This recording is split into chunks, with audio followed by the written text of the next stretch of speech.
everyone. Yo, yo, yo. Your scheduled program. Here, it's Crab here with a good friend of the program, Chris, 420. Um, here with we're gonna do a little. Friend. See, this is the problem with starting it up is the worst part because it's like always like trying to like gather everything together. hmm But We're good, man. Been looking forward um, to roasting Marianne a little bit. well, her, I mean, they're talking about her because her announcement video just came out, and it's fairly atrocious. I mean, she like pretty much praises Biden throughout. I Uh, mean, that's what they kind of are supposed to do, right? I mean, it's just so obvious now. It's just so obvious. After 2016, you had an excuse. I fell for it in 2020 until the end of the primaries, but like, come on, we're now people are still falling for it. Like, it's so obvious that she's just copying Bernie's playbook, and that's not going to end well. it's worse than that. I mean, like I think like she's kind of more of like an AOC type. I mean, I showed you this tweet That's a good point. That's a good by point. another friend, Frank Analysis. Mm-hmm. Because Brianna has a lot to say about this. I'm not sure if she's just looking for like another campaign to hop on, but if she's just, but It's you funny know, you I, say I that don't. because I was like, she's too invested in electoral politics. I mean, I see the the problem is like I really feel like these people like were really just buying right back into it Mm-hmm. because there's nothing that she said definitively that she I mean in fact there's actually quite the opposite and people are saying oh it's just something that you said a couple years ago like okay so like are you saying that like Joe Biden's policy decisions aren't consistent because they pretty much fucking are. I mean I mean, what I think is it's like, kind of pathetic really. I especially with Brianna Joy Gray, who I respect and I think has like really good takes for the most part. It's just really disappointing that like if we can see it and we know like obviously Marianne isn't going to win. So if you know she's not going to win, then all she's doing is funneling people who are a little bit outside the duopoly into the DNC. And if you know that, then you can't in good faith be like, "Oh, she's saying all the right things." Like, I don't buy that at all. Well it's kind of worse than that because it I think really Missy kind of puts it best, where no one has done more damage to the left than Bernie Sanders, which I Mhm. think is like fundamentally, I think that's true I would agree with that. because like he demoralized the left in a way that was impossible by any other presidential candidate. He basically tore apart any sort of notion that any work was possible through the Democratic Party. And now it's pretty much proven that it isn't, but we're falling for it again anyway. We're just going right back into it. Right. And I mean, I don't get how people can fall for it again. Like okay, so next fall, end of the summer, oh, Marianne endorses Biden. What a surprise. Okay, so then from the end of the summer until November, we get to hear people yelling at us about how we need to vote for Biden because or else we're gonna get Trump again. Like it's literally gonna be the same thing. It's the same thing. Yeah, no, it's gonna. Well, I mean, Trump is gonna run again, and then we're gonna be told that there's another, great evil afoot. And she actually talks about this, and like, I think it was her thing with Morning Joe, but we'll get to that. Mhm. First, let's try to. I threw this up on 1.25 speed, so we can get it. Let's talk a little bit about foreign policy. Okay. How would you describe the sort of Marianne Williamson foreign? Which foreign policy I would say is her worst take by It's far. awful, but it should instantly disqualify her for most people Well, I mean, because they didn't like for instance, like it didn't really disqualify Bernie Sanders in the same uh, way. But at least he was for Palestinian. Like at least he like understood like Israel as like a terrorist state, which it Mhm. is. Absolutely. I mean, I mean, call that like a very radical like take, but like I don't really. It just I don't it's think so. I don't think that's a yeah. I mean, very like she's controversial. anti BDS. It's like I mean, which like not many politicians are, which is just kind of just goes to show that she's really just another politician. Why do you trust these people? Well, Why do you well trust any of these people? let's play through this because she Yeah. talks a bit about USAID and like I think that's particularly bad. Policy, agenda, or theory or vision to the extent that there is a sort of cohesive principle that would bind it together. Well, John F. Kennedy said we must end war or war will end us. I look at war and peace much the same way I look at sickness and health. Sickness is the absence of health. Health isn't the absence of sickness. And war is the absence of peace. Peace is not the absence of war. So I think we need to wage peace as seriously as we wage war. And as I was mentioning before, there Peace is not. What the fuck is she saying? Yeah, what is are she saying right specific there? factors involved in waging peace. There are specific peace. Sickness is the absence of health. Health isn't the absence of sickness. And war is the absence of peace. Peace is not the absence of What the fuck is she saying? This is the same thing as the macro and the micro and the. It's the same fucking thing, except that she's replacing the words. It's just listen. war and peace much the same way I look at sickness and health. Sickness is the absence of health. Health But she isn't the doesn't. absence of sickness. Health war is the isn't absence sickness of is the peace. Peace is absence of not the health. absence of war. So I think we need to wage peace as seriously as we wage war. And then she And as I talks was about mentioning before, USAID. there are specific factors involved in waging peace. There are specific things that you can do to increase the incidence of peace. Right now, we have an $858 billion military budget. We have a $60 billion State Department budget. And we have something like $1.9 billion that we give to the USAID. Now, of those three, the USAID arguably does more to create peace in the Okay, world because let's it pause actually it for a addresses. second. Let's pause it for a second. So let's make one thing really clear. Once again, if people are not familiar with USAID, it is literally the regime change arm, soft power arm of the State Department. So they're not there to do nice things. They're there to overthrow governments. So like right there, huge red flag, terrible, terrible policy right there. And it basically is saying that she's willing to be controlled by the deep state. Anyway, I like that just bothers me so much about her.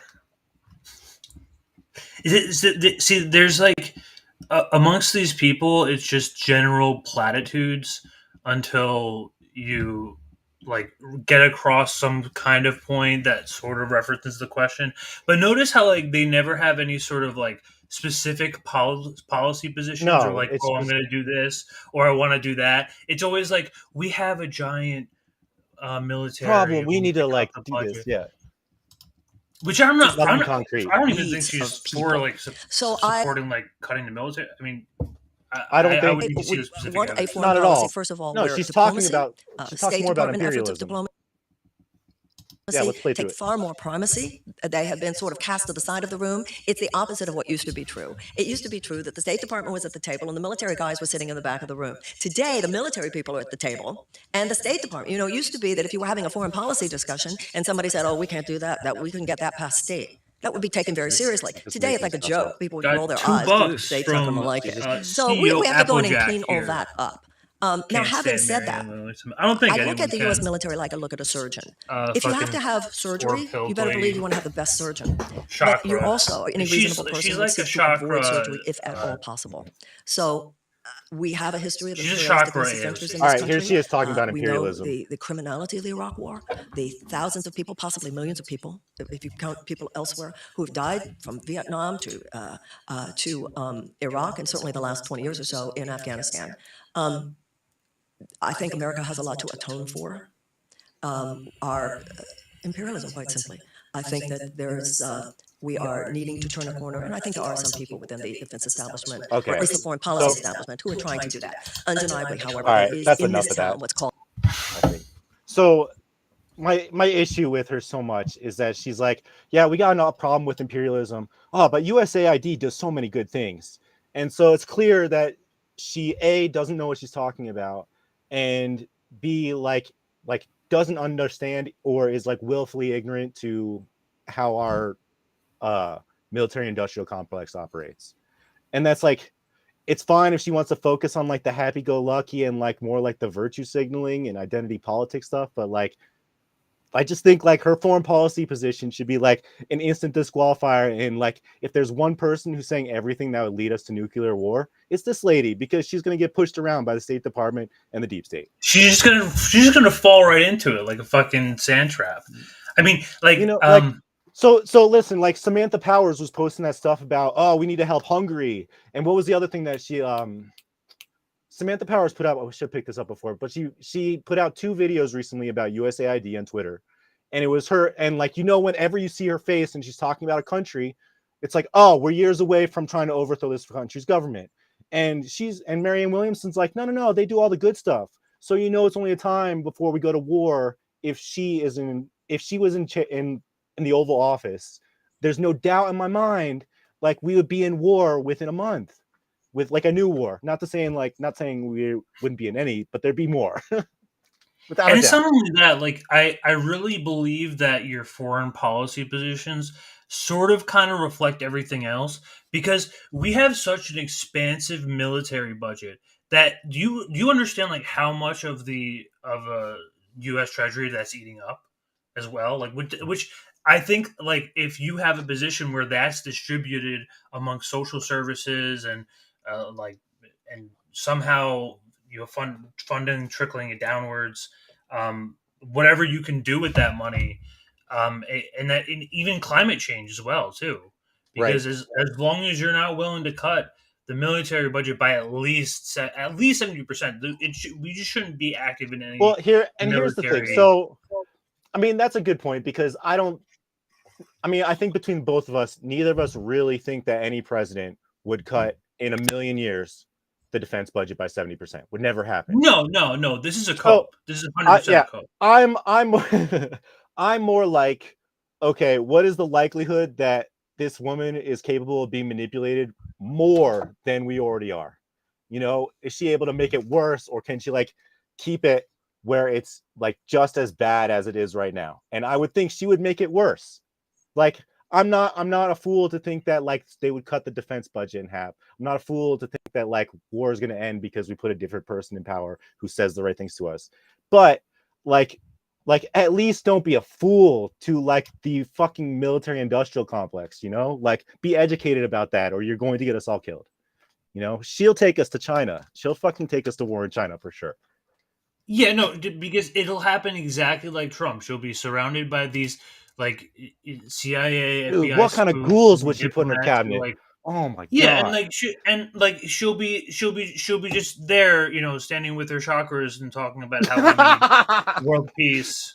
With like yes, Mike Pompeo. Dude. Yes, we need more bombs in Iran. She'll be wearing the Kente cloth in the fucking Oval Office. Yeah. What you got? You got some sparkling right there. You got some sparkling there. Heck yeah. Yeah, dude. Sometimes I like the bubbles.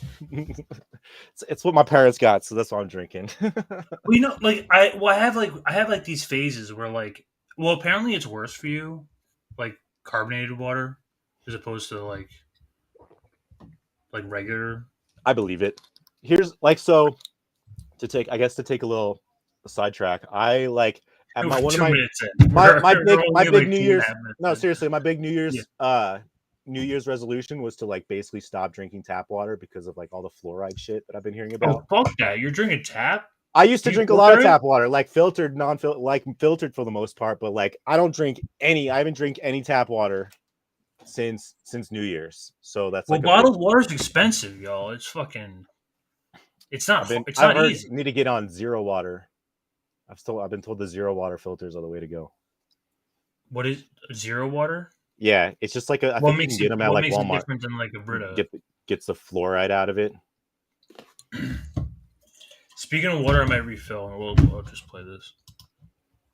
The blob, the defense establishment, which exerts tremendous power, even though the neoconservative views of the Iraq War, etc., had been proven to have been utter failures and utter wrongs. That power is still exerted, and they'd have a problem when it comes to me.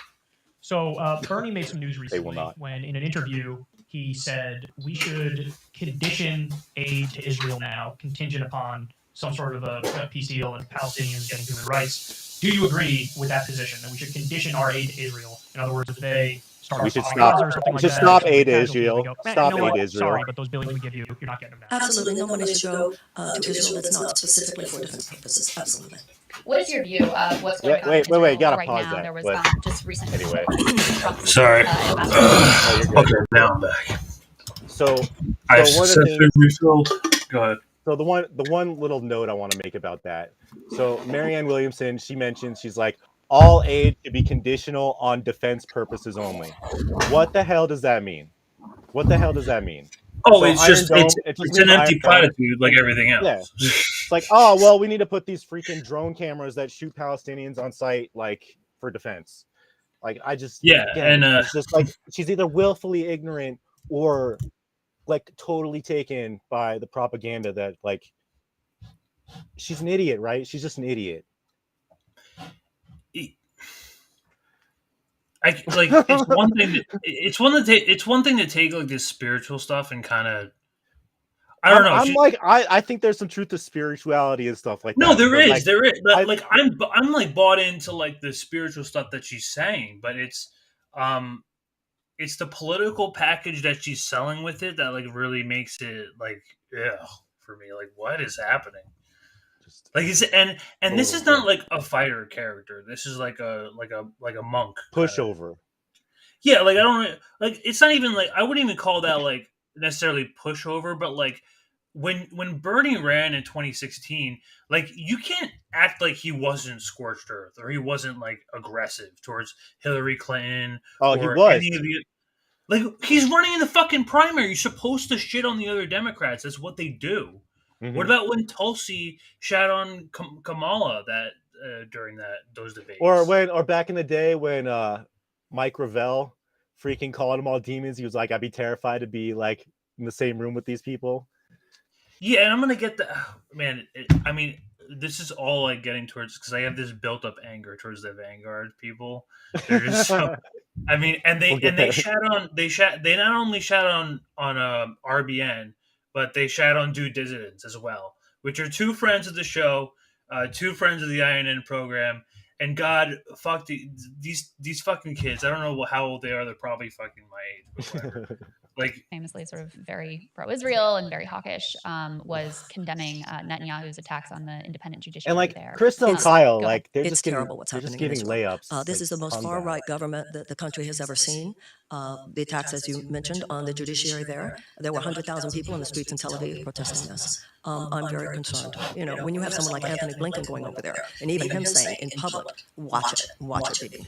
I think that means something, and I think that is the appropriate. I'd love to hear President Biden say, watch it. Literally means nothing. And you would certainly hear that from me. So when it comes to Ukraine and Russia, okay, here's Ukraine. This has been a very heated topic for understandable reasons. People point out you have an illegal and offensive invasion against a country that didn't attack Russia. Well, first of all, poor framing by You also Kyle. have people pointing out, hey, NATO sort of built up to Russia's border. What makes you? I'll let him talk. Well, he's Kyle's on the side. Kyle's not really like neutral about it. He has like this fucking insane foreign policy position where it's okay. Let's give them some weapons, but not too much. And then also, let's not give them tanks. Let's not give them F-16s. Let's not give them, Patriot missile systems. No, we'll just that's off the table. Just give them some money, just so that they can defend for themselves. And then here comes a year later, we're sending tanks, we're sending F-16s, we're sending Patriot missile systems, and it just keeps on fucking building, and we're going on the fucking edge of World War III because of these people, because they have this soft position where it's like, no, they need some. I mean, we're after all, like, we have the money. I mean, we should be, a force for good. I mean, we're America, right? I mean, if we have the money, that's the thing. That's the thing. I really don't understand the concept of these people. Are you saying that we have no geopolitical interest in this whatsoever at all? Is that what you're trying to say? Because that doesn't. I mean, and that's like, just like it speaks to a bigger point. Is like if. You have to think that Crystal and Kyle are both quite familiar with how the system works. They're like pretty entrenched into it. And if we can have these conversations so willingly, like so easily and obviously aware of this, they're lying on TV, like just like deliberately. You know, they're working for the Democrats. They're not having a neutral show. They're not having like their own opinion. They're like doing the bidding of the Democratic Party. You know, because you have to think it. They know better. Like Kyle knows that we're funding Nazis. You know, they both know that NATO has been encroaching for decades. Like they know these things. They deal with politics every single day. I mean, yeah. I mean, that's what it is. I mean, you have to understand. Like a lot of these people are here for the access. I mean, they're friends. Exactly. They're not like this. Isn't like just like endorsing like a random, you know, independent candidate or like whatever candidate. Yeah, is they're running. homies. Yeah, whatever. I don't know what it is. Like, I mean, maybe if there was like a quote unquote like progressive candidate, like not like we haven't seen this before with AOC or Rashida Tlaib or fucking Jamal Bowman. Like we haven't seen this play out over and over again with these Congress people. But this one person who's saying the same exact things, and also she's really kind of not that great and like really not that you know, genuine, and seems like she's just talking out of her ass half the time and is not really specific. They're just doing Marianne a solid. Yeah, like I mean, this is really just a fist bump to her friend Marianne. Mm-hmm. So, but putting all that aside, I think the more important question here and the more important point is, as president, would you actually try to get to the negotiation table and try to work diplomacy? Because that's actually a controversial position here in this city where we're sitting, in D.C. Nobody's allowed to say the word negotiation or diplomacy, because then they say, oh, you're appeasing, you're Neville Chamberlain, you know, you can't make a deal with the madman or whatever. Do you think that that's the way to go, negotiation and diplomacy, or should we continue effectively funding the proxy war? Well, it's a complicated situation, but of course the goal should be negotiation. Of course, the goal should always be negotiation and diplomacy. And General Milley and the Rand Corporation have said that that is the only possibility here. So I think the question is, when can that happen? I think that those are, you know, I've heard so many people on both sides of that topic come to the conclusion that, of course, you want a negotiated settlement. The only issue is, when is that possible? Some say the United States could come in there right now and say, I want a negotiated settlement. Of course, we want a negotiated settlement. The United States should do anything possible to make that happen. I have my questions about whether or not Vladimir Putin would be as open as we might like to such conversations if we were to say it today. Motherfucker, you had 2 times. They tried already. They already tried. Propaganda. No, but she even mentions Johnson. But that absolutely should be the goal, and the analysis should always be, at what point and how can we best exercise. She knows that Johnson went there last year.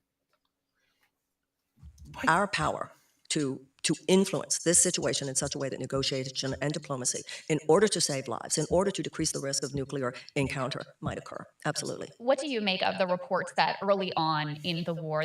Okay, I mean, these people are just buying into it, but well, let's just they're just taking it. They're just taking it like a, you know, the Marianne dick to the mouth, like they were trained to do.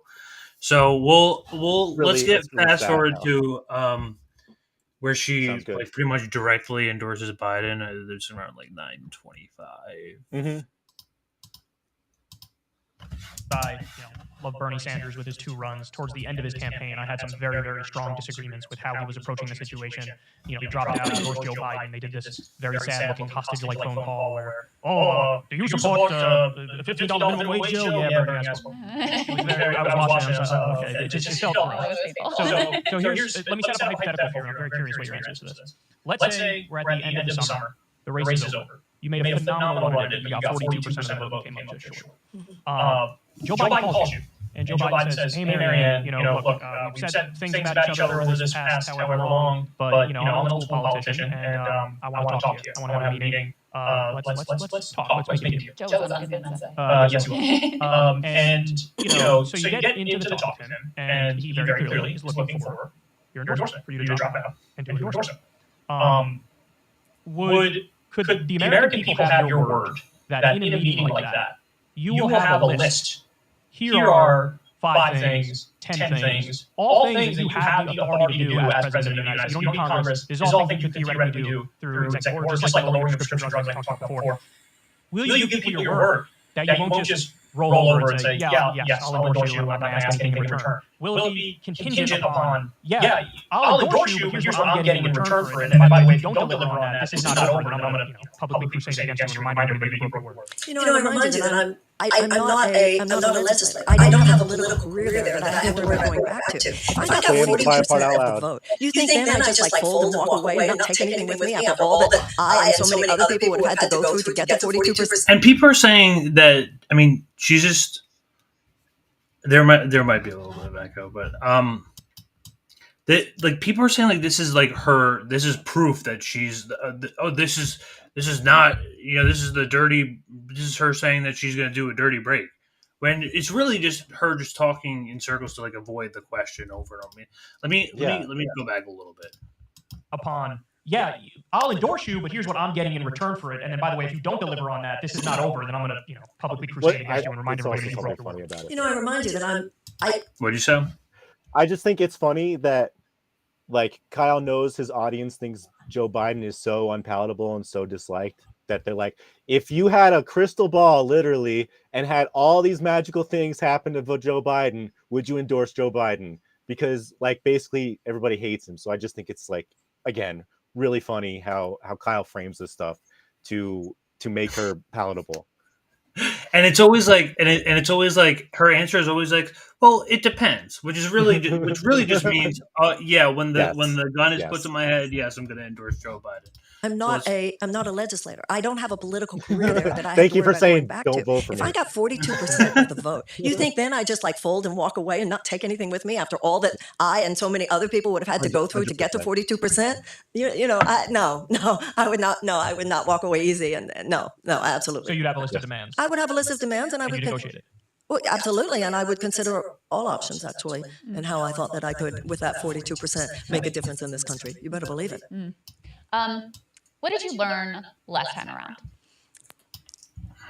I don't know if it's so much what certainly I learned a lot about just what it means to run for president. There's no doubt about that. But I think the changes in myself more than anything. I've talked to Nina Turner about this. When you go through a certain kind of acid bath of the hate that people throw at you, the smears, the mischaracterizations, the lies, it gives you some emotional antibodies. There are things that I can ignore now. That you say, like, how could they say that about me? I'm just like, whatever. That's what they do. And now she's just. I mean, it's really more than just saying things, and I mean, I think that like really kind of takes the point here. I mean, I'm trying to show the part where the Vanguard kind of goes like right over this, and it flies right over their head. They're pretty much, it's pretty much like completely sold to them this idea that she's going to make this break at some point. But here, let me bring up this tab. Yeah, I mean, like, she's like, yeah, I don't have a background in politics. I don't know what I'm doing. I like put crystals together. Okay, like, this is the wrong one.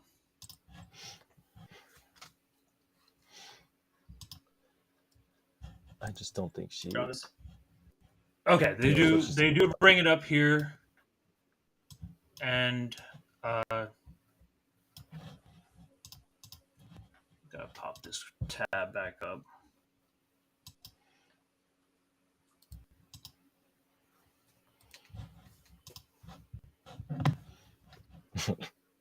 And I also want to say they pretty much shit on Dissidents to high heaven over here. To be fair, they kind of go back and forth with each other, and it's kind of fun to watch because like everyone hates these people, but it just kind of insulting, really, because I mean. Says here, many people, despite their These disagreements, people, all they have after they lose an argument is ad hominem. So I mean, with Marianne, find value in there being any alternative to Biden's campaign, no matter how flawed. Even if electoralism isn't their focus, no one has to give Marianne money or time. But some folks will appreciate the value of having any alternative narrative to Biden's out there, and that is not the same as being some centrist sop. I totally agree with that, right? And especially in the post Bernie Sanders era. Okay. It's over here. On a similar note, and I think she gave lady concessions and telling. Let me see here real quick. To do that, and if you want to find the best case scenario,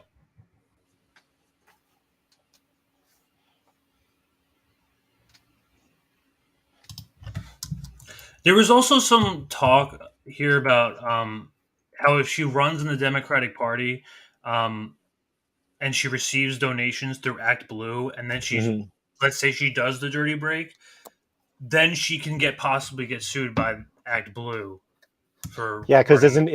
isn't Ag Blue part of the DNC? It's their I DNC's don't know. like funding. I'm not like someone will have to verify how exactly that works, but because they definitely all have like everybody who runs in the Democratic Party. Like I have it pulled up here if you want it, but like they have to sign. They have that pledge that they sign saying that they're going to nominate whoever. They nominate whoever becomes a nominee. They put their full force behind them. So like I don't know like where is that? Where did you find that article? I'll pull it up. I just Googled it. It was though.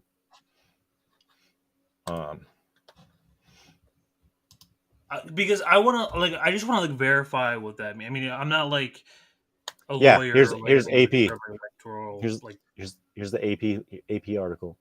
Let me see.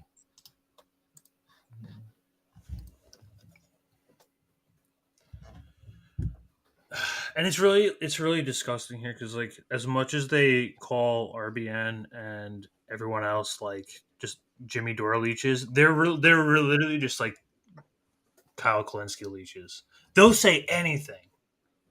They'll say anything as like that just agrees with their position because they see them as the holy grail, the holy grace of leftism, like the most pure, the most honest people. When really they're funded by Pierre Omidyar or Hudson Institute. Like it's really just.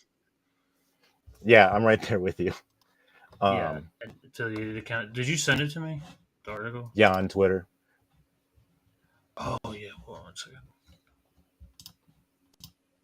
second. Yeah, because I thought Act Blue was like when you make funding to DNC candidates, like it goes through Act Blue. That's like the pot. Am I gonna have to get out of here, please? Democrats push candidates to fully commit to 2020 nominee. The Democratic National Committee is increasing pressure on its presidential candidates to commit to the campaign nominee in 2020, going beyond a previous loyalty pledge for the White House hopefuls. Remember, because that's why Bernie endorsed Hillary. That's why Bernie endorsed Biden. I mean, allegedly, he just didn't want to be Nader, but like we all knew he could have ran in 2016. We knew he could have ran independent, and he didn't. We knew he could have ran independent and easily beaten Hillary, and would have beaten Trump. And remember the short NBA strike that happened in 2020 that Obama stepped in? Yeah. Like these people will do anything it takes, really anything it takes, in order to get their chosen candidate through, because it's really not your choice as it is obvious to many people. And I think, like I'm not sure like how to like exactly like verify this article. This is like seems to be Bill Barrow from AP. Went to Harvard. I mean, so given I remember about the pledge for years. I remember they had that way back. Like I remember them in 2020 very specifically because they were like that was why they were also dead set. Remember, Trump derangement happened like it was like live and well in 2020, and I think that was a major reason that the pledge existed. So given that the case that like we're just operating on this assumption that Marianne can in fact do a dirty break at some point. I don't think she can. And which like, legally she might not be able to. I don't think she will. Well, so and that's kind of the part where like the DNC operates as a company, and like they actually went to court. What was the thing that the DNC went to court for? To freaking nominate whoever they wanted. That they could completely ignore the will of the people and just nominate whoever they want. And the court ruled in their favor. They're like, the DNC is a business. They can do what they want. It's really Like I can mean, pull that article to do, but and like again, it doesn't matter. It's all a circus. It doesn't. It's just make believe. Yeah, I mean, it's really. I mean, I think it's far beyond like any sort of like we're really coping hard here. This is really Bernie Sanders supporters who are like just stabbed in the. They're like zombies at this point. They're so beaten down by the level of betrayal that they've turned into like literal like mutations of their former selves. They're like these like zombie like progressives that are like just... I think that's part of it. I just think it's like the Overton window is this big, and like people don't know anything beyond just going to the voting booth. So yeah, there's no nuance. I mean, like when you talk to people in real life, like to people who like don't give a shit about politics, they don't know about any of this shit.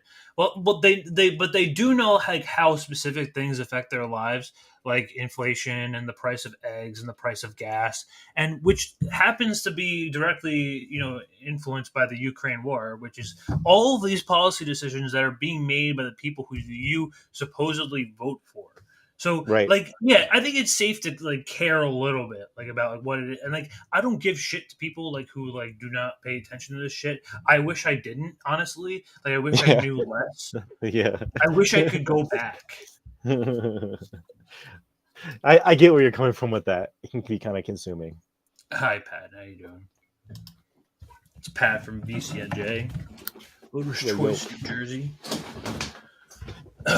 But really, and she's on MSNBC. She did the whole rounds on all the mainstream media sources, and thank KSWQB for this clip, because the Vanguard are completely bought into that this is not her saying anything. She's just trying to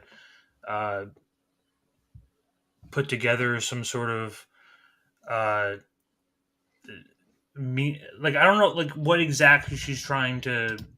That's actually not what I heard at all. I think that she still is kind of hinting that she would be open to a dirty break. But what does that even mean? I think it could be heard a few different ways. So she runs independent and runs against who? Trump and Biden. She thinks she could beat Trump or Biden. I don't know what her plan. There's no plan. That's the problem. Is that like whenever we have something that like whenever like we're trying to do something like we'll talk like something about like Rage Against the War Machine, like they'll shit on it and they'll go after it viciously, especially like right beforehand.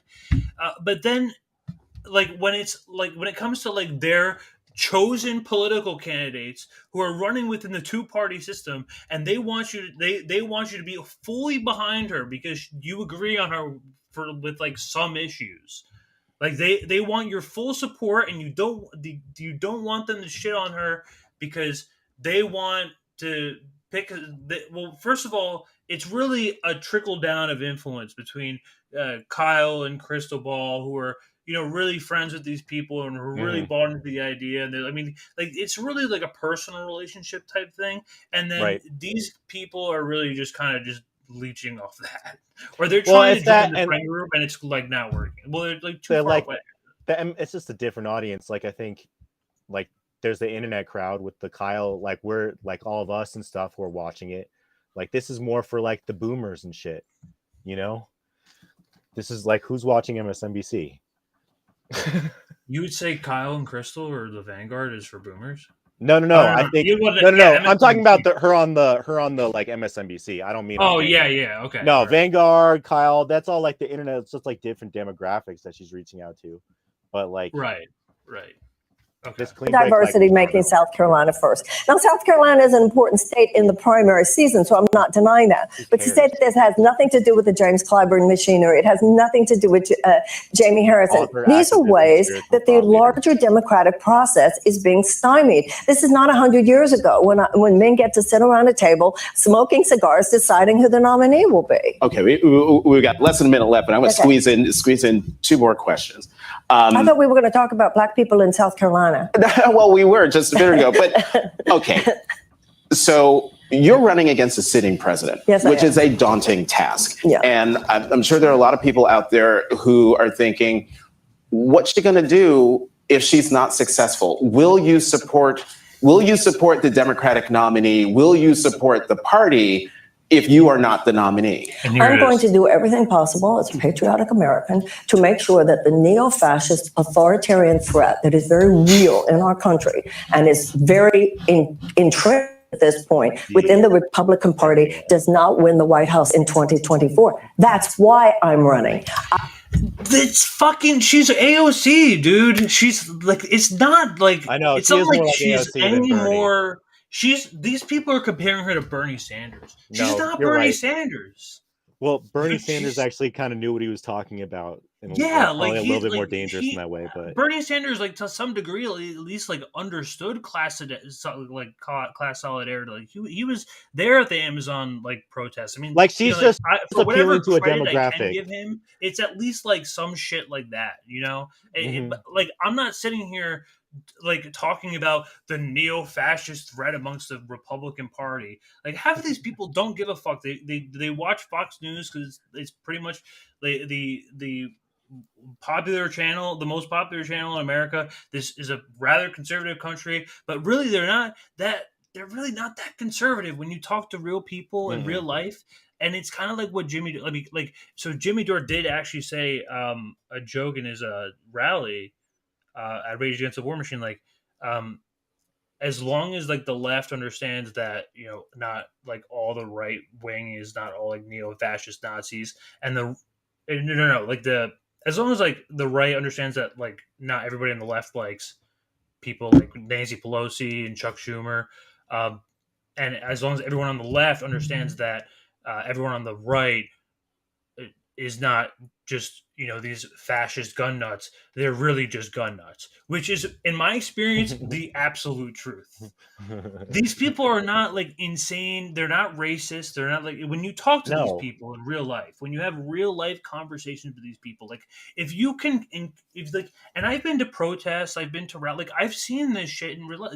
Like if you show me someone who is like who will openly be racist in like real life and considers themselves like a representative, or at least like influenced by like some conservative ideology, or just happens to align themselves with the Republican Party, or just watches fucking Fox News and just doesn't know what they're talking about. Like that's the most you have part. to give these people the benefit of the doubt, and like half the time they're really just suffering under these fucking crushing wages and getting our social security cut and increasing the retirement age to like fucking 90 years old. We're gonna be working until we fucking die because of these people, and they don't give a fuck. I mean, like really, like I think she's not really talking about neo-fascist voters. She's just talking about Trump. She's just influencing. She's talking about the neo-fascist Republican Party, which like I really. It sounded like, I mean, I get what you're saying. It just kind of sounded like which is not really like a threat. Like I would like to like completely undermine. It's not something that like, it's not like it's anything that's like different from the neo-fascist neoliberal party. Like it's really exactly. It's not. What kind of like fundamental policy differences are you getting between these two parties? Because I'm not seeing any. Like really, like I don't think there would be any difference. I mean, you could probably convince me that maybe under Trump we wouldn't have been involved in Ukraine. But perhaps that's the case. But he had fucking Mike Pompeo and John Bolton on his cabinet. Yeah, exactly. I don't trust that motherfucker. He put Julian Assange in fucking prison. So fuck that guy. Exactly. Like I don't trust him either. So like what? Like it's not different. That's what I mean. It's just Trump derangement. She's just like, it's the MSNBC crowd that she's speaking to now. It's just Trump derangement. I spoke to my dad like earlier about like politics. I don't talk to him very much. And it's just like, we gotta worry about, we gotta be concerned about Trump. He's terrible. We gotta worry about it. We'll do whatever it takes. So that's just, I think it's just, she's just like basically like using a euphemism to speak to that crowd, like the boomer crowd. Well, that's essentially what she's doing. She's influencing her language in order to appeal to a certain crowd. It's just dog whistles.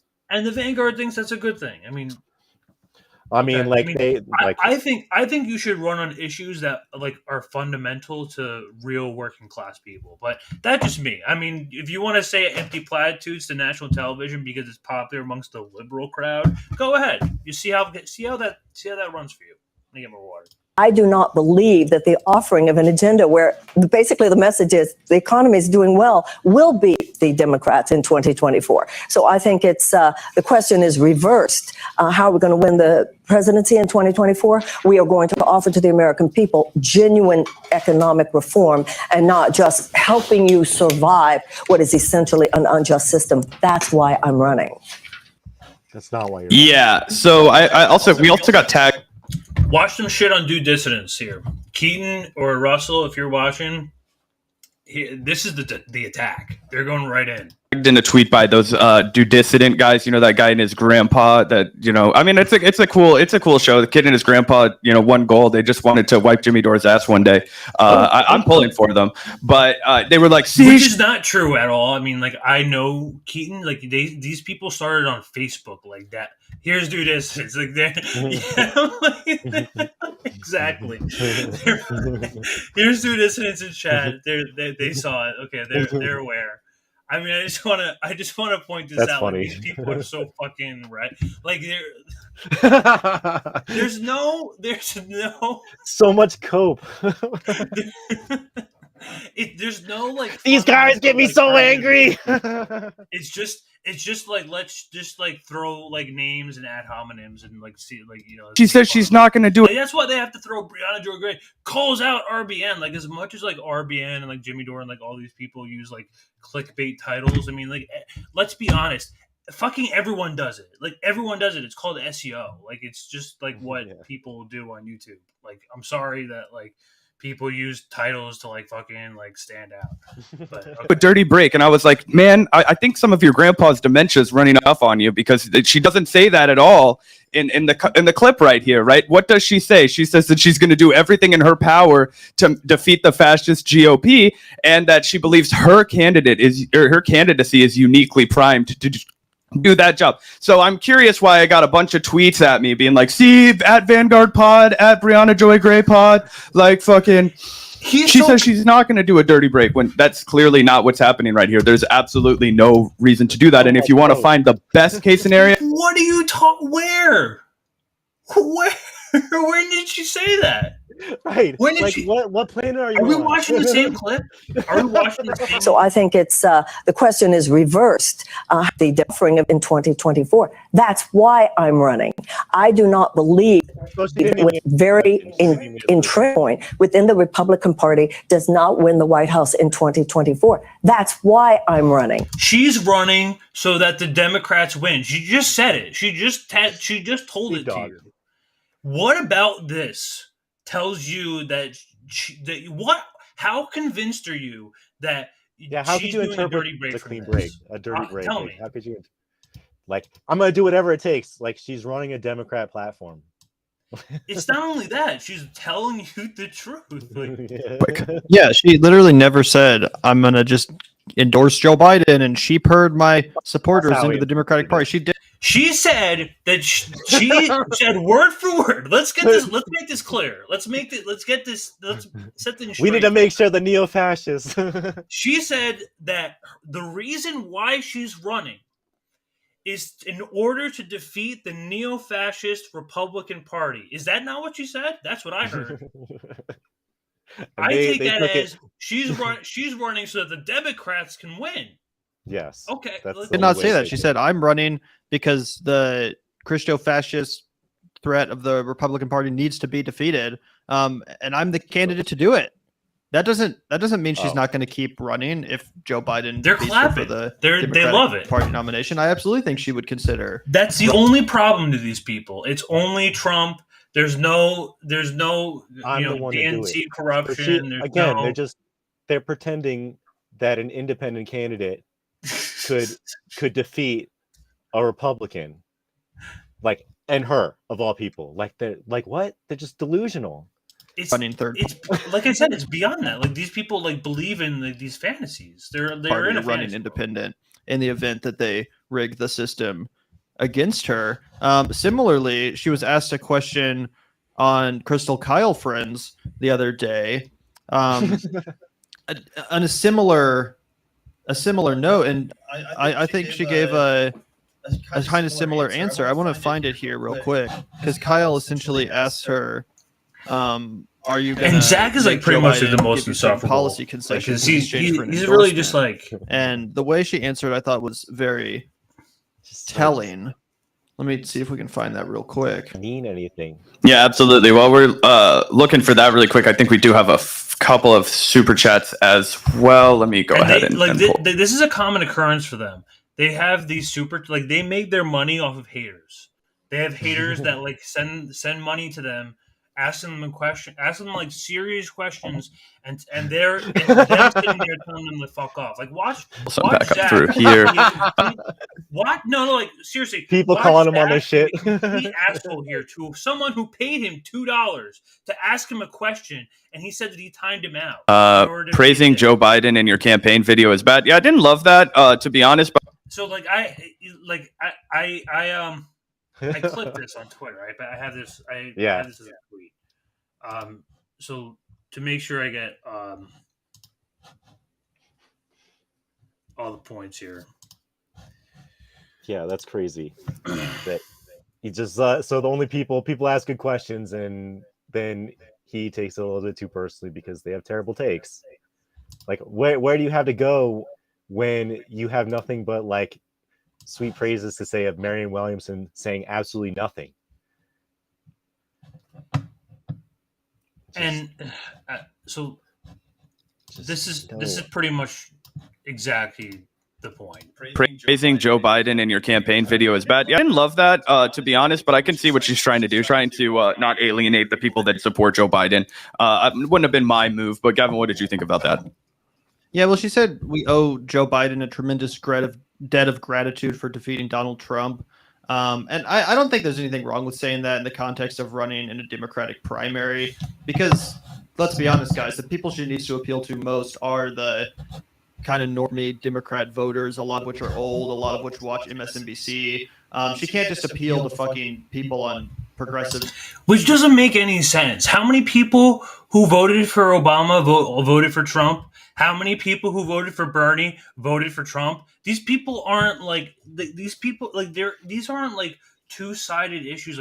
Like politics is not like so black and white that it's literally divided into two camps. It's so nuanced that there's a spectrum of like it's beyond a spectrum because you could have different policy positions and like sort of be kind of camped into one party, but then you kind of disagree with some of like the mainstream platform. Like everyone has different opinions as part of like what fucking politics is, and like to appeal like to just these standard. If you're really intending to challenge the system, but you are wanting to appeal to these MSNBC liberal types, I really don't understand what exactly are you trying to do besides just give tongue baths to the Democrats project. Like I really don't. YouTube, exactly. Like Zach and Gavin. You know what I'm saying? Like that's not really who she ultimately needs to win this primary or to be successful. She needs to appeal to normies. And unfortunately, a lot of normies, a lot of people that vote in the Democratic Party primary, I would concede that Bernie did, in fact, appeal to some liberals. I think. But he also got shat on by a lot of liberals. Like, let's remember the Elizabeth Warren crowd. Yeah, there was the Elizabeth Warren crowd for sure. The K-Hive crowd. Like, everyone who called him a misogynist, everyone who called him a Russian, like everyone, like, remember, like, and, I mean, Marianne, to be fair, is, like, facing similar hate, but, like, it's really, at this point, people are just not taking her seriously. And I think... we'll show I mean, that's the problem. More people shouldn't be taking her seriously. Like, I don't know why these guys are taking her seriously. I mean, maybe it's just I like it, like you said. It's all cope. It's all cope. They don't want Biden. It is really cope, but I'm okay with a little cope. Like I'm okay. Like it's like they kind of address here that both electoralism and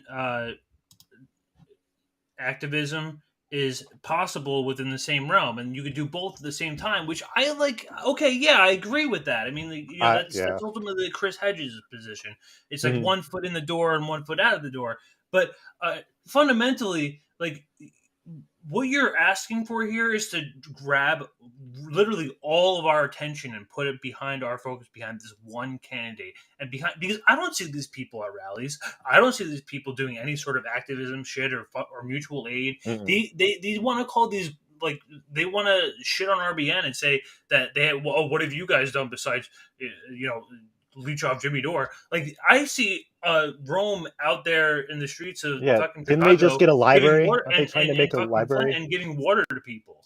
I don't know what the fuck you guys are doing. It seems like you guys, like, I don't do this that often. Like, I come on this like when like I'm like specifically pissed off about a specific like thing with like or a trend or whatever. We're just seeing it all happen again. They have a specific project, and it's basically to be Kyle and Crystal 2.0.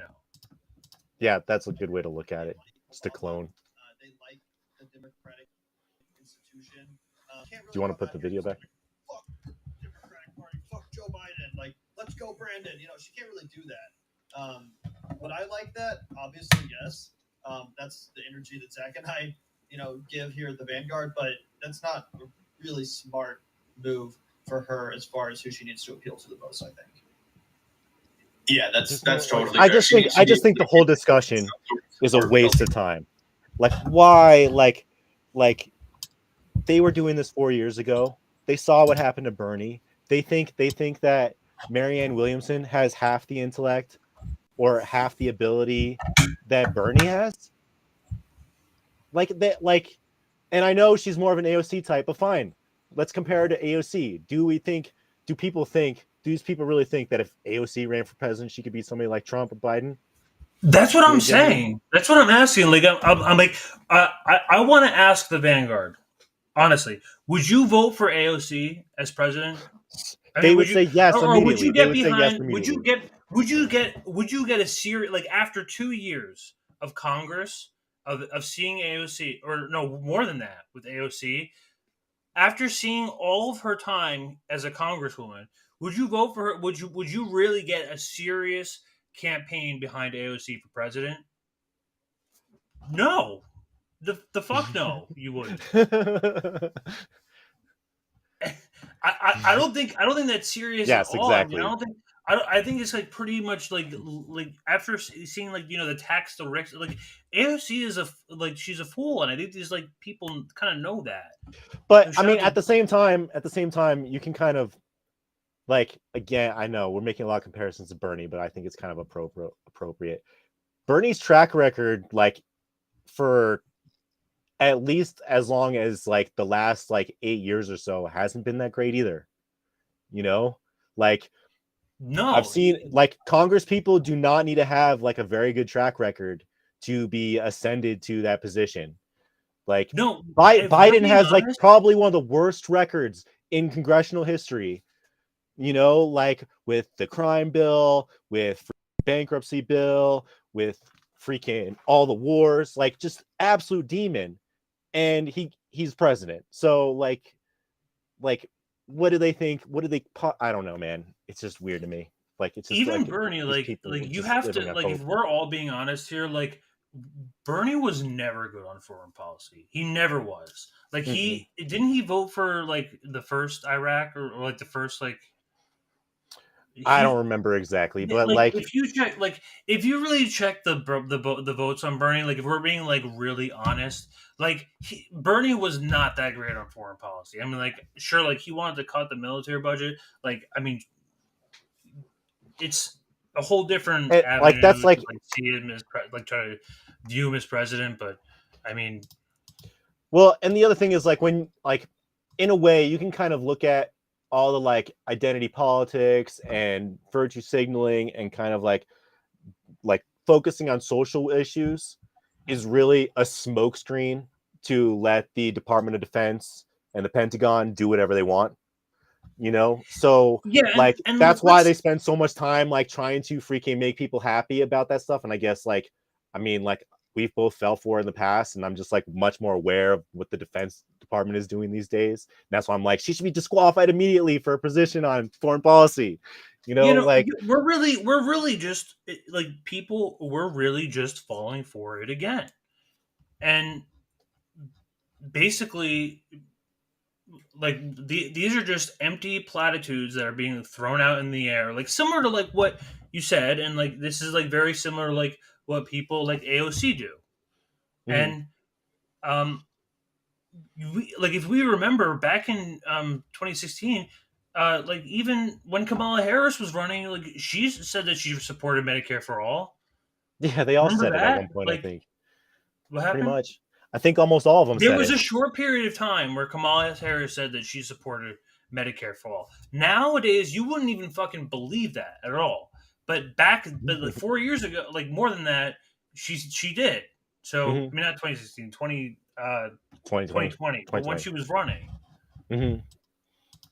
And yeah, because they saw how popular it was. Like 87% of people were in favor of like socialized healthcare.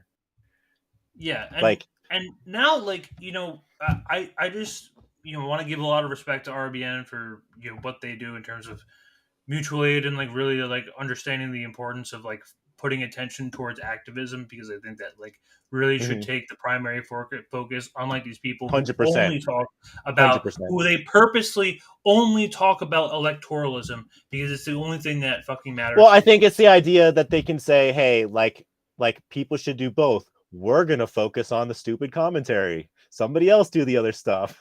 Yeah, they're like here, you guys do the other job. We're gonna sit here with our podcast mics in our apartment rooms, and we're gonna talk shit about black people for an hour, 2 hours.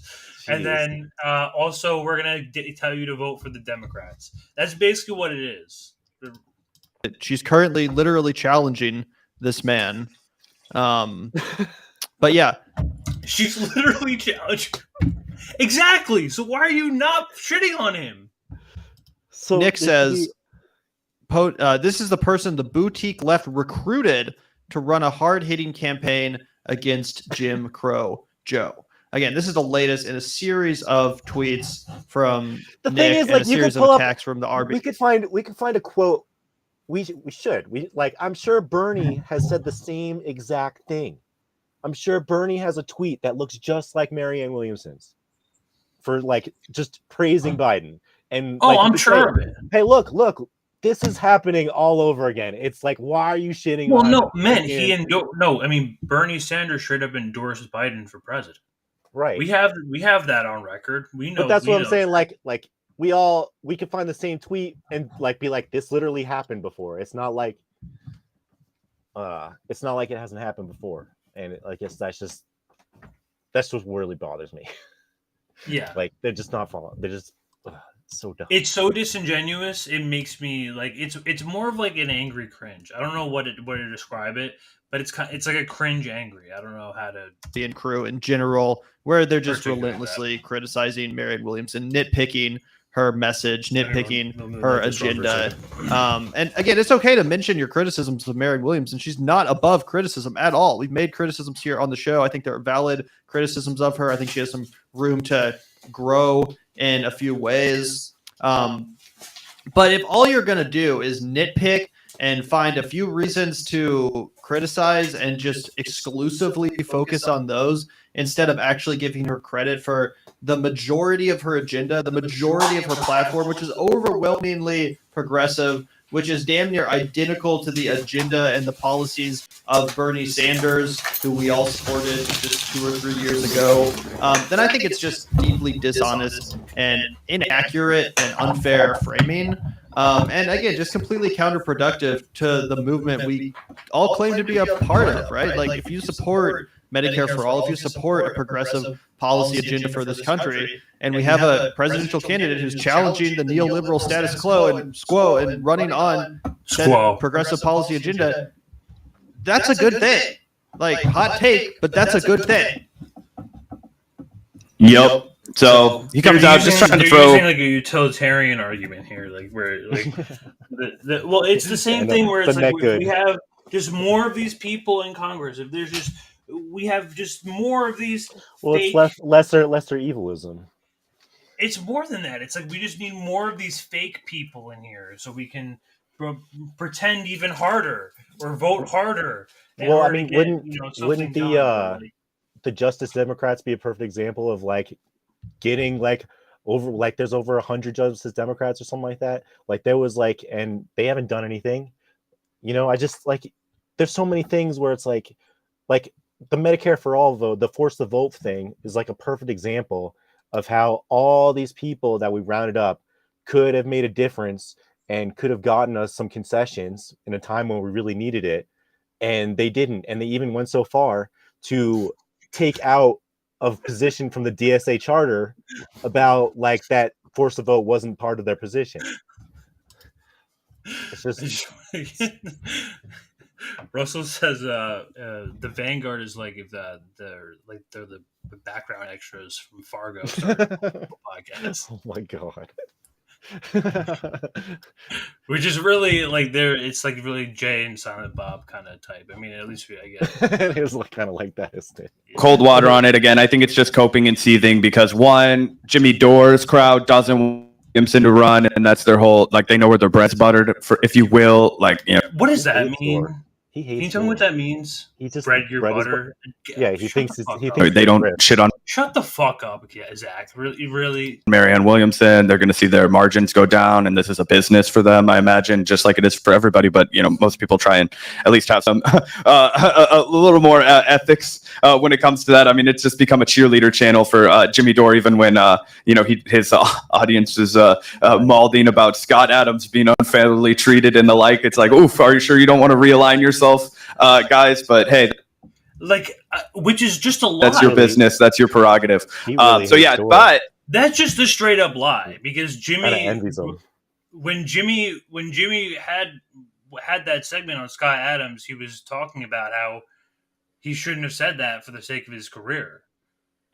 Yeah, and exactly. He understands, like, I mean, there's no, like, I mean, there was no fundamental, like, point where Jimmy agreed with whatever fucking racial tirade Scott Adams was on, which was like a common occurrence, to be honest. It does seem kind of common.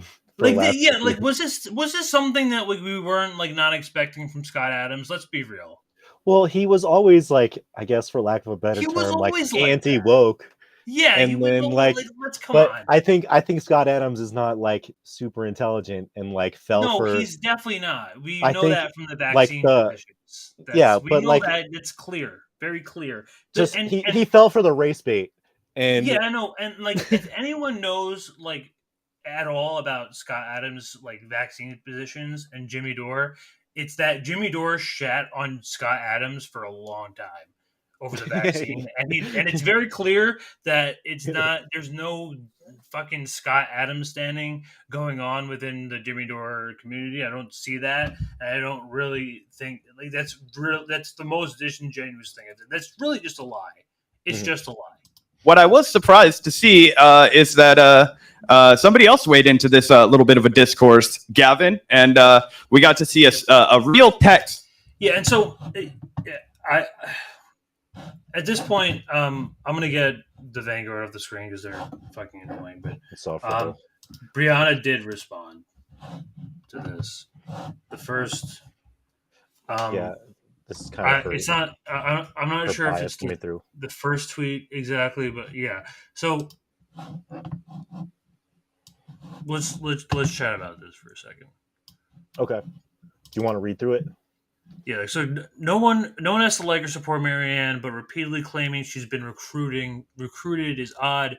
Doing so reframes her run as, is she the best imaginable candidate instead of is there any value in this candidate running? It suggests Marianne is being used to obscure some mutually exclusive alternative plan of action, which is I think she's gaslighting right here. Yeah, I think she's totally gaslighting. It's straight up gaslighting. It's really... I mean, Marianne simply chose to run, and the public can choose whether to support her or divest the electoralism altogether. I don't even know why we're wasting time in electoralism, but that you do you. But I mean, I at least understand her being passionate about electoralism considering her career. Like, so like Let's I kind also of give her a understand- pass on that, like, and I just see that as kind of like her blind spot.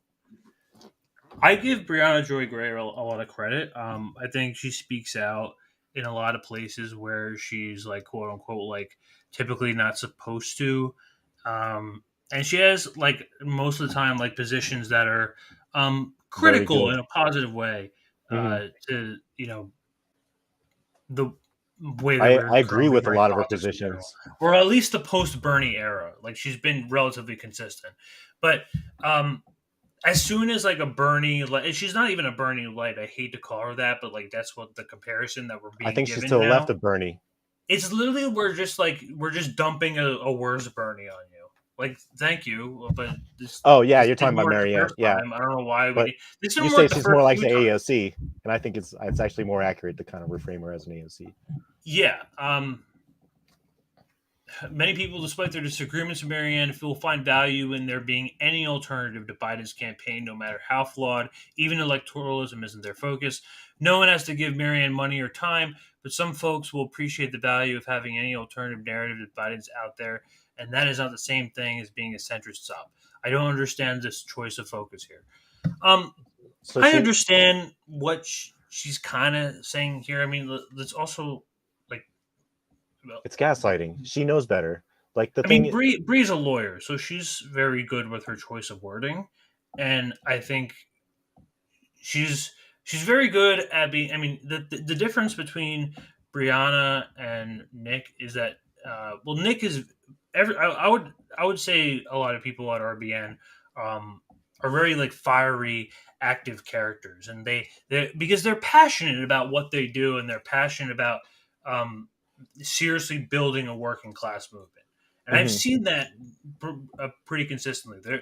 It's sort of this righteous anger, which I think is a good thing. Which I think like is a good thing to have. I don't think that's. I don't think this like playing nice game is like really something because I don't remember that from the Bernie era. I don't remember that being an effective thing. So no, it's not an effective thing. So I don't.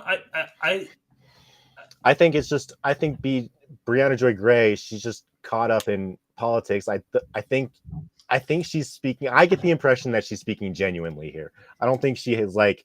I don't think she's like deliberately trying to BS. I think she just really believes in the system, and I think like you said, she's probably homies with Marianne to a degree, and so it's probably like, oh, I want to like help her out where I can. It's just shitty because I think that RBN has the right take here. and yeah, and then she brings in Kama Schwan. I have mixed feelings about this too.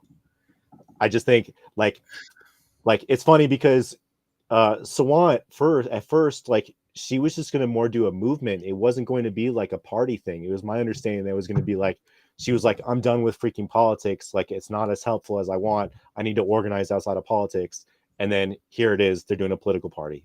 So like I just have like mixed feelings about this, even though I think she's probably one of the better politicians in our country.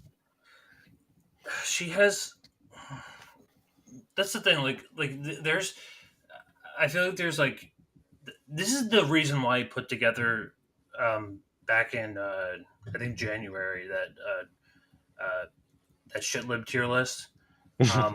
I really think because I really think there's a spectrum to this shit, you know, because there's people who toe the line between this shit liberalism where it's like really like kind of like fundamentally like just really just a DNC Democrat talking points, Democrat like that like doc like sem soc dem, and then there's people like Brianna Joy Gray who are fairly radical. They have positions that are big and they're critical of the current regime. Yeah, she has people on her show all the time. Like here's the thing, like she said she has Finkelstein on her show who's like super critical of Israel, like incredibly critical of Israel, and like so she knows exactly what's going on. And like we could play that clip again and you'd see her like endorsing defense for Israel. Like it's just unserious, like talking out both sides of her face. So it's just there's a little bit of a back and forth here between Nick and I hate to see this happen, but because they're both actually are on the same side. yeah, I mean it's really kind of sad, but I mean It's just but if we're modern day polemics. I mean, we'll see this unfold. But I asked Shama repeatedly whether leftists should sit out of the 2024 election or simply not vote or not engage, which I happen to think is a legitimate choice. Both she and Chris Hedges said no.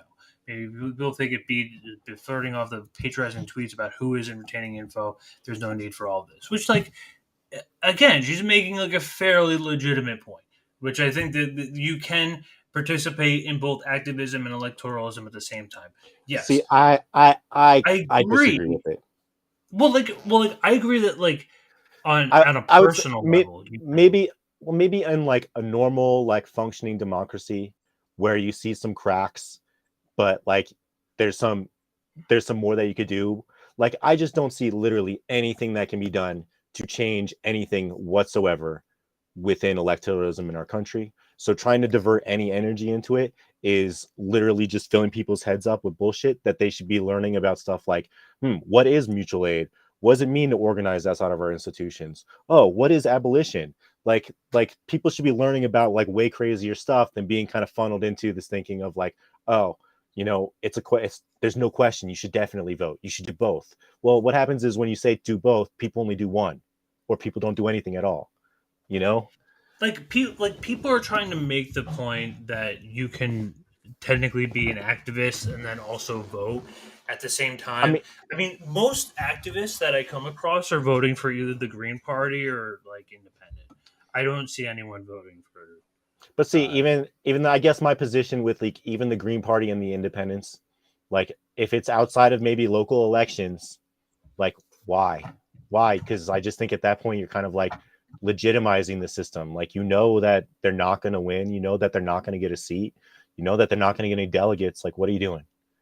You know, are you giving yourself a little pat in the back that you did your thing, kind of like, oh, fuck the duopoly. Like, okay, cool. Has Brianna mentioned anything about John Moskalekoff about Worker Strike Back? I don't know. I mean, I could look that up in the background, but what was the trend? I mean, I haven't seen. I know actually, didn't Nick speak at the? Didn't they have like a conference a few days ago? Nick spoke. Yeah, they spoke. They spoke at Seattle. For I got a completely different impression when. Who was she on? Because she might have been on Brianna Joy Gray's show, or she was on Brianna. And she was talking about the workers, and it didn't give any impression to me when I watched it that she was going into electoralism. It was like quite the opposite. I was like, oh, this is awesome. She gets it. And then it's like, oh, you want another candidate? It's going to be like another kind of like something better than the My People like MPP, but it's still not. It's still graveyard at the end of the day. I just feel very strongly that like. Anybody who understands that electoralism is a waste of time should be like putting all their focus into like not only telling people like activism, but actively discouraging people from participating in the system. Like, I think so. The thing is like you can technically do like all of that at once at the same time. Like you can vote and you could be like a Medicare activist, and I guess how I feel about it is like you're still giving people kind of like a false hope. I'm saying no, like I'm trying to just be the devil's advocate. Like I'm like fully on your side. Like I understand your point.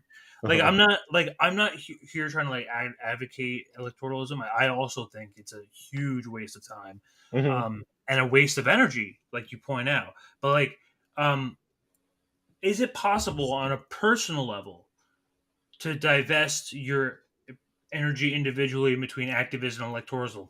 Yes, that is true. But on a world on a movement scale type level, that's not true. You can't have people. I kind of see what you're saying there. You can't have people like campaigning and donating and door knocking for these people who are just gonna fucking vote for the Democratic nominee. Like this is like a lot of people wasted their time. A lot of people wasted their hard-earned money. I mean, I gave like, you know, over 200 to Bernie as a poor, like fucking broke college kid. I saw someone in the chat gave up to 2K to Bernie, and you know, this is not easy money to make. It's not like I'm living it up or No, anything, not getting it or any back. of these people, or any of us have like these huge like podcasts, like $1 million like houses or whatever the fuck these people are living in. Like I don't like really understand. Like I think Nick makes the best point here in the red, honestly. Like this Marianne campaign hurts the working class by siphoning revolutionary energy and resources away from mutual aid, third parties, and other actions, Right. which is really like where That's where I'm at. and that, Yep. which like on a personal level, I think is technically possible. You can make that that case, but you know, Nick says this is a game to a lot of you, but we don't have to waste on stupid ass vanity projects that's going to end up demoralizing the left and emboldening the Democratic Party, which is ironically, which is really exactly what happened with Bernie Sanders. Mm-hmm. Yeah, that's exactly what happened with Bernie Sanders. He like ruined it for us, and that's kind of why I'm in the position I'm in right now. I'm like so demoralized from the Democratic Party that I feel an obligation to tell people like, don't waste your time with this crap.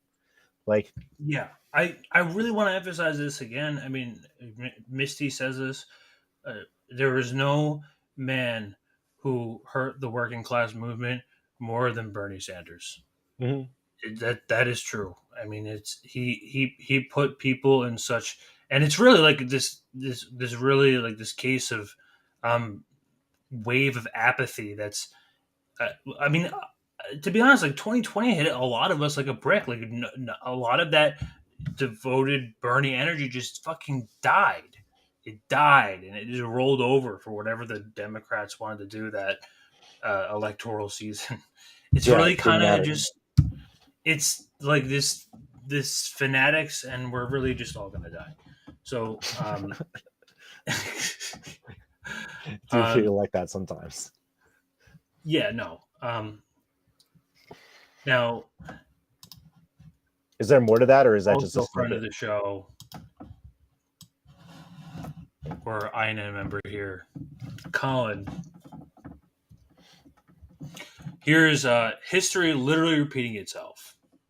Watch Marianne make the same play when she drops out of the primary. And here's her in 2020, Facebook post saying, but at the end of the convention tonight, I thought I was fully there, all in for Joe and Kamala, emotionally as well as intellectually. And so just emotionally.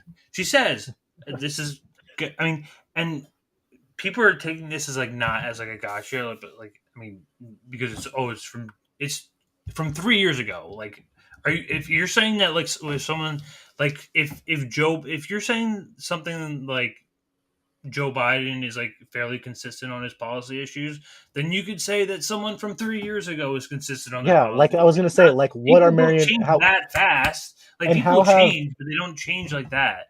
And, how have Marianne policies? And especially politicians. Like politicians don't fucking change. When have you seen a politician fundamentally change a policy issue? Give me that. Give me that. Prove me wrong. And she doesn't have any policy position, so like, it's not like there's like anything to compare like chakras and meditation. It's just it's just word salad. So like, oh, it's 3 years ago. So what? Like she didn't have a position 3 years ago. What's different today?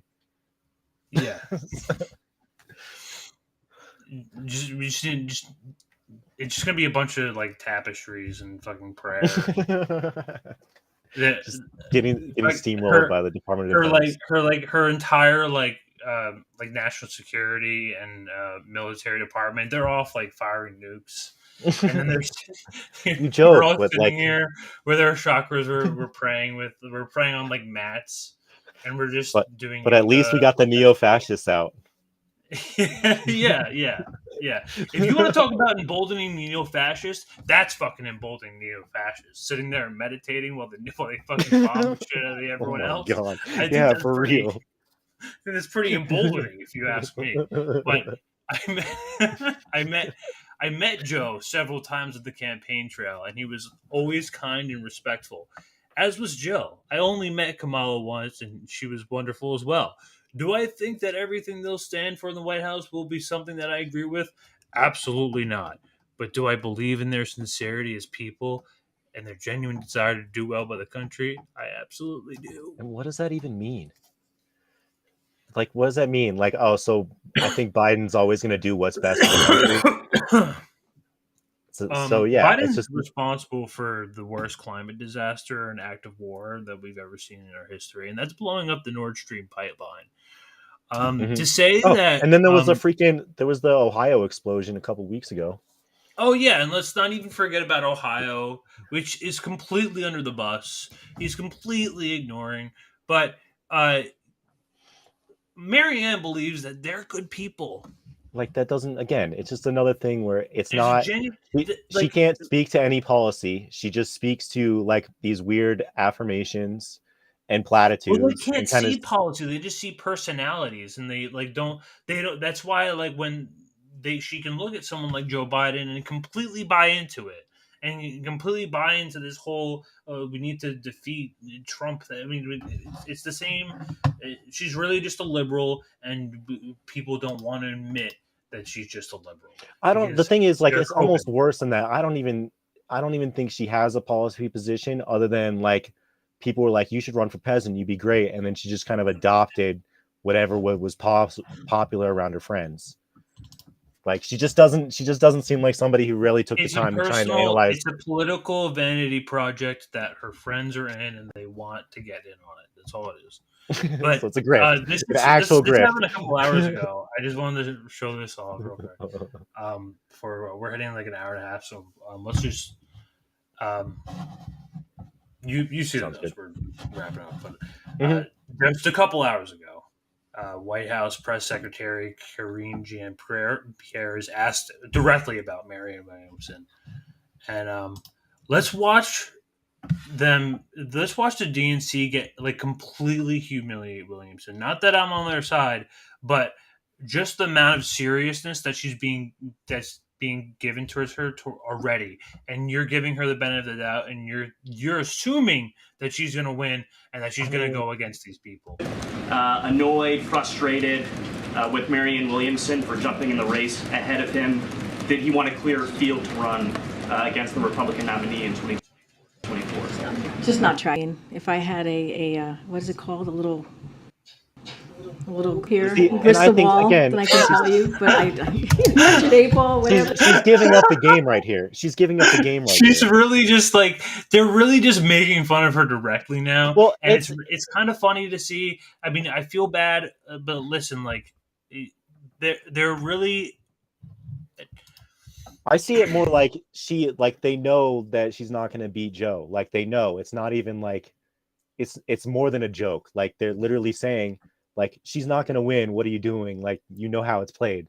Get out a crystal ball. You'll see. Yeah, like, it's almost like they're saying the quiet part out loud. First of all, they're pointing out the obvious. Yes, but And I mean, second of all, people are interpreting it as a joke, but I think she's actually speaking like quite seriously, quite earnestly. Yeah, I mean, and there was something beyond this, but like that I was thinking of, but I'm losing train of thought. It's just such a joke. The fact that Marianne is not. I mean, Bernie was seriously contending because he actually called out media, and he didn't play nice, and he was. And the establishment was threatened by him. He was threatened by it, so they shat on him. Mm-hmm. They don't even have to shit on Marianne. This is mocking. Because Marianne doesn't have a specific policy position that they can, fall backwards on and try to step backwards on because they know that they're like in the more conservative position. The DNC I'm talking about. Right.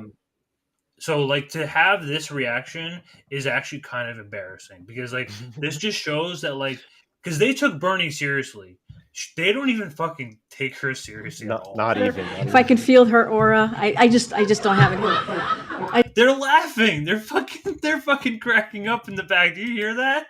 They know. They fucking know. That's what I mean. Like, I can't get. Is the president annoyed, frustrated? Oh, by the way, Marianne believes these people aren't sincere. She believes that these are the most yeah, exactly. sincere and honest. They're doing what's best. They want to do good for the country. They want to do good for the country. One person wearing the mask. They think you're a fucking joke. You think they're sincere. With Marianne Williamson for jumping in the race ahead of him, did he want a clear field to run against the Republican nominee in 2024? Just not tracking that. I mean, if I had a what is it called? A little globe here, crystal ball, then I can tell you. But I imagine 8-ball, whatever. If I can feel her aura, I just don't have it. I just don't have anything to share on that. Like, that's gonna be like her best one-liner of her career right there. Oh gosh, you guys are making me laugh now. Is the president? She's a stand-up because she's a comedian now. She's a fucking. Oh, got jokes now, huh? they you know what the worst part is like they really served it up for her. Yes. It's not even that. It's like they literally it's the circus, man. literally just gave this up for like. They just wanted the freaking soundbite, man. Like, it's a great soundbite. Let's remember the people who were there to, on every turn, blame it on the Republicans somehow and not go against their own party. But here's Mike Figueredo, otherwise the Amish report. It's shit like this that makes people rightfully hate Democrats and their smug elitist bullshit. Well, you didn't hate them before. You were actually kind of nice. Yeah, you voted for Biden. I mean, it's kind of strange that like, oh, suddenly now the person that they call out, the person that you don't like, now suddenly, I mean, it's really. I mean, it's they're getting bit in the back in real time, and it's really just it's fascinating to see. Like it's watching. It's like imagine we're all walking in a field of holes, and some of us know that when we see a hole, we have to step over the hole. So wouldn't it be great if they just like eat themselves because they're pissed that like a Democrat that's running in the Democrat Party all is I'm like asking these infighting. All I'm asking my fellow people, all I'm asking you is that we're walking in a field of holes, and to just kindly watch for the hole. Just watch the hole. Step over the hole. That's it. That's what we're doing right now. But people in mass are walking into holes. They're just straight up walking into it because they don't see any.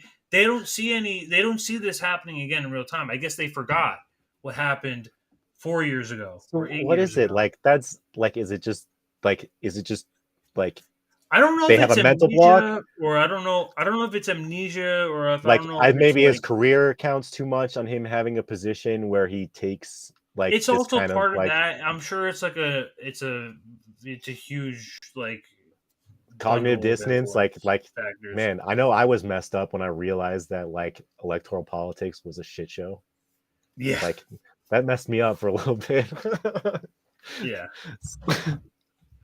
but that's just ridiculous. Like what do you expect? And they're both on the same team, so you're just like, I don't know how you can say that and then recognize that Marianne Williamson's running as a Democrat and not be recognizing that you're speaking about Marianne Williamson at the same time. Like Marianne Williamson is one of those like smug elitist people. Like she's full of shit too. You know, like what, why is it any different? Like they're just, I don't know. I just see a huge game being played. Like, yes, they're kind of making jabs at her, but Marianne Williamson also knows that she's not going to win. She's going to endorse Biden. So like I'm sure when Marianne Williamson sees the clip, she's like, oh, these fuckers. But at the same time, like she's making money. She doesn't care. Like she'll get a book deal, you know? So I'm just so cynical with all these people. I just like, and like the guy asking the question, like, obviously, like you said, it's like he was doing it for the soundbite. He was doing it for the layup because like, oh, it's a freaking viral clip. Like that's freaking hilarious, you know? So it's just a bit, I don't see much like like authenticity with this. I just see a big circus. Like, oh, it's happening all over again. There's going to be so many moments like this for the next freaking 18 months. I literally just saw this a couple hours ago, but here's Bree coping in real time. I know it's kind of small. I mean, like, I think I'm trying to figure out like how to make this bigger on the on the Streamlabs end. Oh, here we go. Mhm. We just do this. People are, and the tragic part is that half of the left sounds exactly like Biden mouthpiece Karine Jean-Pierre. Is she the Same thing. I was She's going to just ask like you, this Figueredo position. what do you think? Do you think that she's referencing Nick here when she's saying that? Is she comparing like Karine, Jean, and Nick? Do you get that from, or is that just me? Yeah, I can see that. It's funny, like the first thing I see is that she's basically saying the same thing as like freaking Amish Report said. You know, like, oh, there's like these freaking people think they're so hot with like they can just like they're owed our votes, so they just laugh at the other candidates. You know, it's the same kind of like thing that Mike was saying with them being elitist and thinking they're above everybody else. So yeah. I don't think she's necessarily talking about RBN. I think it's like if you put up the other one, you'd see it's like she's basically saying the same thing as Mike Figueredo. And these people are just coping. Sad. It's just a big she knows even more than Mike does. So yeah, no, but Bree's smart. She's like this is what surprises me because she's above all of this. She really is. And I don't see this. I mean, I kind of saw this coming from her, if we're really being honest. But really, I try and just give her a pass because it's her career. I also think that like she has with her show, it's a lane. You know, part of her lane. Like, yes, she's critical about law stuff, and like I agree with her on almost all of her positions. To be honest, yeah, it's just like when election season comes around, I would say that she is smart. She's definitely a lot smarter and a lot more qualified than fucking Crystal Ball or fucking Kyle Kalinske. Oh yeah, and authentic. 100%. Yeah, she's a smart lady. She knows what the fuck she's talking about. When we're giving a critique to Brianna, that's all. Yeah, I'm saying. it's just exactly like we actually kind of like value her opinion. Like we're the guys who get it, and we still value Brianna Joy Barry's opinion. We don't really care about Kyle. No, it's just sad to see. I mean, really. Yeah, but and that's what I mean. Like, is it okay if we don't think that like. There's a little bit of cynicism here because like she has a show and that's her lane. But at the same time, like I think she's just tied to it because of her previous experience mostly with Bernie. Like when you're that entrenched in the establishment, like running freaking Bernie's like national press secretary, like she's like entrenched in that stuff that like we can't even comprehend, you know? So like part of it might be careerism. I mean, I'm not really I'm not willing to like at this point make like a fair judgment on I just don't want to like think that it's all just cynicism. Like because I think that she's extremely bright. I'm not gonna pounce yet, but I mean I'm just saying it's just very disappointing. But I mean we're seeing the debacle unfold in real time. This is Marianne Williamson stumbling her way into the presidential bid.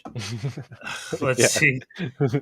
I guess we can only see how this goes, right? Like, I mean, like I said, we're going to be seeing clips like this for the next 18 months. It's not going to end. So there's going to be plenty of dog shit content to go through. You know what I think is going to happen? I mean, and call me a nihilist, call me pessimistic, but let's say we're probably gonna all buy like not. I'm saying not us, but I'm saying just in people in general. We're gonna like, or at least like the quote unquote like left like side. Mm-hmm.